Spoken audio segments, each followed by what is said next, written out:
Peggy 16.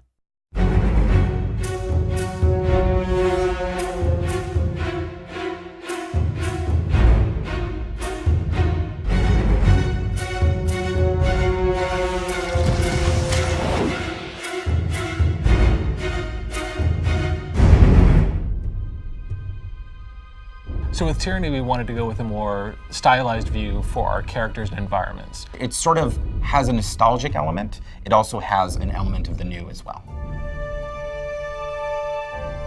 So our environment artists, they really push themselves to build some really unique environments that you've never seen before.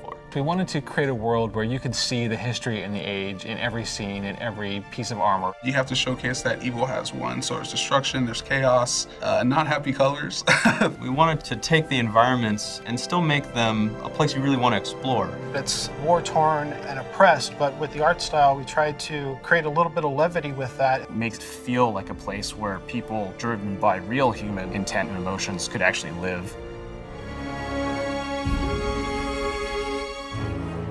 There are lots of characters. There's all the companions. All the archons. The disfavored. The innocent bystanders. The armies. And I try to make each one of those its own special character. I would love to say that I art directed that, but this is one of those moments where you allow an artist to be creative and they give you something back that's more than expected. Look at that dude. Art works pretty closely with the narrative team. They would allow us a lot of room to expand the characters in our own way. You can tell like a lot about a person from just a glimmer behind their eyes. And so that's the thing I really try to go after first. I would talk to narrative and be like, what is the backstory of this guy? What made him who he is today? We get a description like for Siren, who's a 16-year-old opera singer. And we Google like opera singer, and we're like, no, not that one, that's not right. If we can't find any reference, we would then act out the reference. We have tons of swords and tons of shields. The most interesting human to get to move in our game would be the Beastmen because they're just so unique. I bought like a pair of Hulk gloves, put those suckers on and started running around the office or running around outside. We made quite a scene.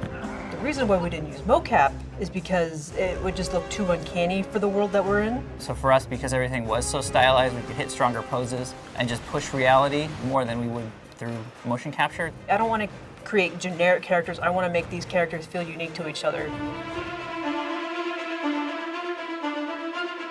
What I'm most interested in when I'm writing the music for a score is the people that live in this world, that inhabit this world, because that's really what gives it its humanity. The game had the potential to sort of veer into very heavy territory, and we wanted to avoid that with the music wherever possible. So it's sort of this cognitive dissonance where we've created music that by itself can be considered beautiful, and it's juxtaposed with this pretty evil guy, you know, or girl. That was really important because we don't want the player to necessarily feel overburdened by all these very heavy decisions. We wanted them to feel like they could play this game for hours on end.